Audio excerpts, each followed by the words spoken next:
And just to be clear, we are not all in this together. I want to be very clear about this. I recognize, when people talk about privilege, I recognize that I am actually privileged in the sense that this does not affect me nearly as badly as someone who has lost their job on a manufacturing line, who lives in a small apartment. I live in a decent-sized home. I don't go out a whole lot anyway. Like I'm really recluse. I'm a homebody. This is far harder, for example, for like an 82-year-old diabetic nightclubber. This has got to be hell on earth for him because he's lost everything he loves. Yeah. So I want to be clear. Sorry. In setting up the context as to why, and I feel like I pick on him a whole lot to the point where it borders on bullying, but I don't care. It's just border. Brian Stelter, I saw a tweet about this, and then I'm touching this because I'm uncomfortable. Because I know I have to watch that fat gay face. Sorry. It is married face. Oh, yes, right. True. To a woman. Brian Stelter talked about hitting. Let's just play this. This is Brian Stelter because he's just like you. It's okay to not be okay right now. That's the main thing I want to say to everyone watching. Okay. All of us are grieving, whether we sense it or not. What? All of us have lost something in the past few weeks. You ever accidentally grieve? Some have suffered the ultimate loss of a father or mother, I think that's how grieving spouse works. or relative.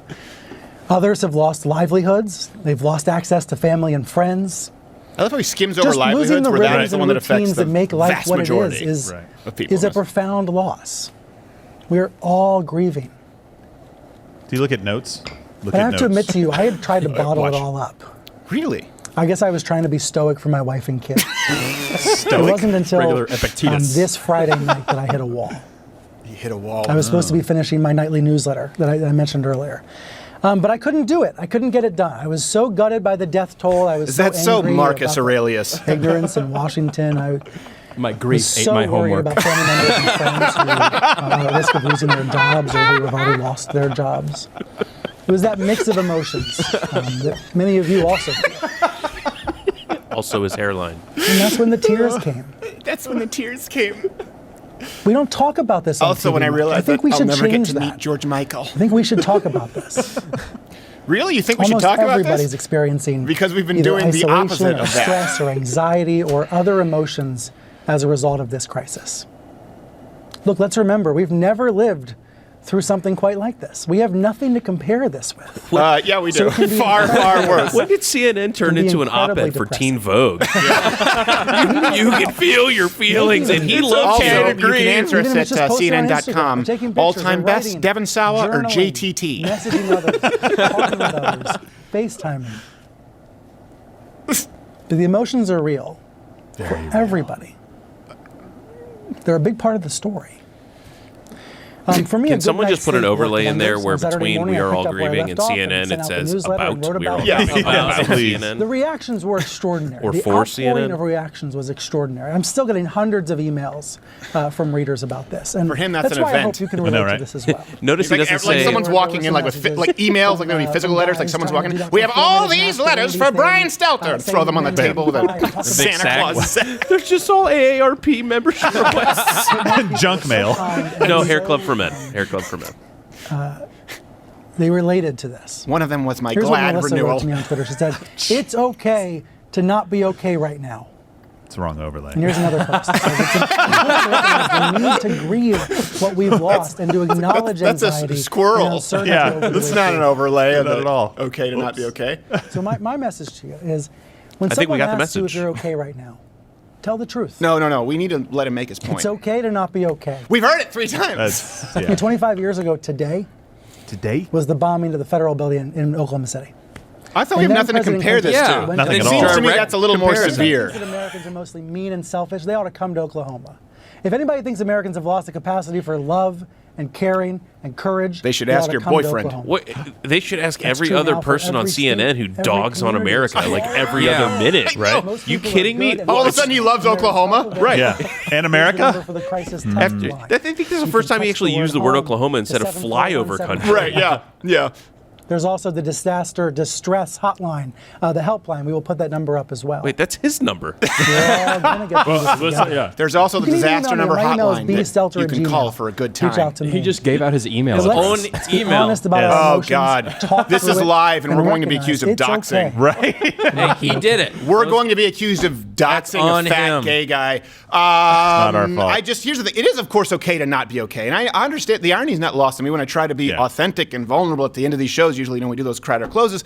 That being said, at this is not that point. This is, I hit a wall. Really? Okay, now I would understand if he hit a wall if you had COVID-19. Somebody in your family, Or if maybe? your family, if you actually lost a direct relative, of course you hit a wall. But you if you hit a got wall fired. because of the news that you are peddling all the letters. time. It's the letters. And what's amazing to me is we have nothing to compare this to. I was just watching, and it's a little heavy-handed, the Plot Against America, which is, if Lindbergh had won instead of FDR, and I can see all the implications that, Donald Trump in America first, and he must hate the Jews, even though his son-in-law is Jared Kushner, but I digress. Anyway, it's still a pretty good show.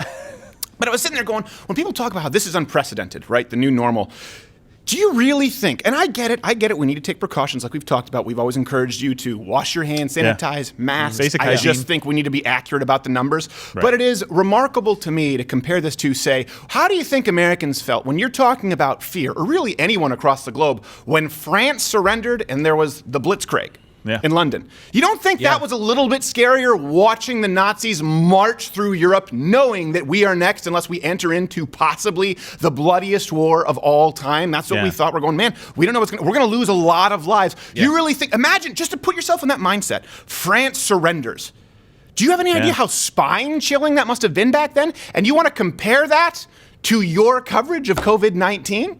It's not even close. Now, it's not. Of course, every life lost is precious. We understand that. We always have to say this, because if you don't say it and you don't make sure there's 30 seconds of context where you talk about all the heroes and the first responders and life lost, people say that you don't care. But the fact is, we all know that, right? Let's move on and being accurate about the numbers. But to act as though you hit a wall because this is the hardest moment in American, it's not even the hardest moment in our lifetimes when you compare it to 9/11. Well, did he hit the same wall in 2009? I'm sure we can go back and see coverage of that when 60,000 people died from the swine flu that year. Right. Yeah. I'm assuming he hit the same wall because he said, "I'm gutted by the number of people that died." And I'm like, well, nobody wants people to die, but or the 2017 flu year, which was like 70-something thousand this for isn't flu. That different. Yeah. You know? I mean, it's different. I mean, I get that it's hitting you now, but you also don't seem to be very genuine in this as well.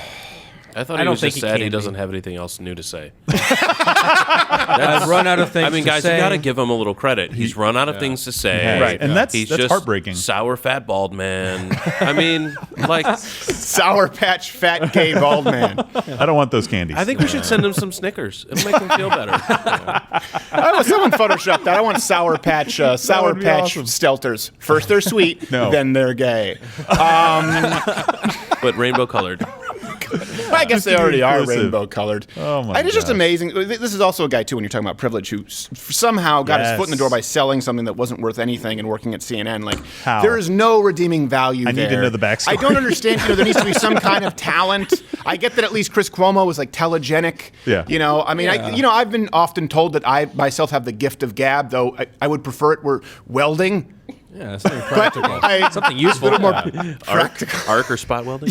Yes. Could you imagine? But it's just, I don't get TIG. what Brian Stelter brings to the table, and now it just seems like this is what they hit a wall. Like, what are you running the Boston Marathon? I don't understand. I hit a wall. I had to co-sign a newsletter. Yeah. If Someone else typed it up. I used A/B testing. An automated newsletter, and I had to put my name on there. I said, I can't. That's when the tears came. Oh. Is he like a first responder? Is he on the front lines, like working every day amongst sick people, helping people like that? Is that what he's doing? Or is he actually in a studio making millions of dollars and totally fine? Hey, he works at CNN. It's filled with sick people. Have you ever watched their coverage? But he's already been infected with that. Well, he was the first responder in the department store when Moscow and the Hudson defected. Can't you hear? He's defecting! That was when he was the first responder there. Oh my gosh. So, can I make one quick... Yeah, you can make whatever you want. No, it's a morning show. Yes, I'm kidding. Love you, Gerald. That was his joke. You notice within a few days of Cuomo kind of having a break and speaking honestly about his feelings about CNN and their hyperpartisanship, and et cetera. You also have Stelter saying, I'm hitting a wall. I can't do, this coverage, all this crap that we're peddling is like actually getting to me. Like, I can't really spend the dollars as quickly as I would like to cover up for the feeling of horror that I have in peddling this crap. I mean, he's just wishing for the days of Jussie Smollett to come back. Please. I'm not okay too, Brian. I'm not okay. It's okay to not be okay. And by the way, it is okay to not be okay. Just like, this is what's the thing with Brian Stelter. I was just watching a 30 for 30. Did you see this on the Duke Lacrosse? No, that's a great one. That's actually a really good one because I didn't know a whole lot about the actual evidence of the case and that Nifon, the guy who was prosecuting, how he actually withheld evidence and actually lied about DNA evidence. He was disbarred. The guy who actually was prosecuting, completely disbarred, as well he very quickly. Yeah. So the problem with that, right, is that it does a huge disservice, as we've always talked about, to women who are the victims of a horrible crime like rape. Right? It's okay to not be okay when there is something that makes you not okay. But to simply say you're not okay because of the coverage that you have peddled out there to try and make people think that it is hopeless, that's not an excusable reason. And this was something. This is really true. My therapist just laughed the other week because we had something we were kind of going through, and I was talking about how, listen, as men, we don't always we have to control our emotions if we're experiencing something that bothers our wives. Let's say a familial issue. They can cry, and men can cry. But I said, the thing is, I know that me being really emotional would make my wife feel less stable. I can be sad, but I can't fly off the handle. So a lot of the times men, they're like a dog who has to go off into the woods to die. We go and we sort of cry by ourselves. My therapist laughed. Really? She's like, you feel like a dog that has to go off into the woods to die? I'm like, yeah. She's like, do dogs do that? I'm like, don't you know they go and die alone, not to disrupt the pack? She's like, well, okay, it's a good analogy, but we need to dig deeper into this. There's a few layers we need to peel off. It does a disservice to, there's nothing wrong with crying as a man. Obviously. And that's a very new thing that really kind of started in the 40s and 50s, this false machismo. If you look at Abraham Lincoln, you look at George Washington, you go back to any of these great men, they all cried. They would kiss each other on the cheek. They were very affectionate. It wasn't like you had to be a jock or an artist, right? You had to be a well-rounded man. All across the board. That being said, to say that you hit a wall and you were crying because of your coverage of COVID-19 is a gross disservice to when a man needs to cry in front of his wife because, his bulldog died, or because they have something going on with or cancer, right? Or even something happening. Yes, a real issue. And I think you're right. Like with somebody like Brian Stelter, he's part of the problem. It's like if only we could find a solution to this problem. If only I didn't go and make this sound worse every single day. If only I did not provide context for every single stat that I'm throwing out there to make Americans feel like this is the worst thing that's ever happened to us. Just don't go to work, Brian. Do us all a favor. Stay home. You'll feel better. We'll feel better. Everybody wins. Yeah. I think it's easy. I like this solution. I like this solution as well. It's a reasonable solution. It is the best. You know what? Where's petition.org? That's a good hill to die on. That's a good one. I chose a good one. I'm glad to find you dead on that hill. Hey, can we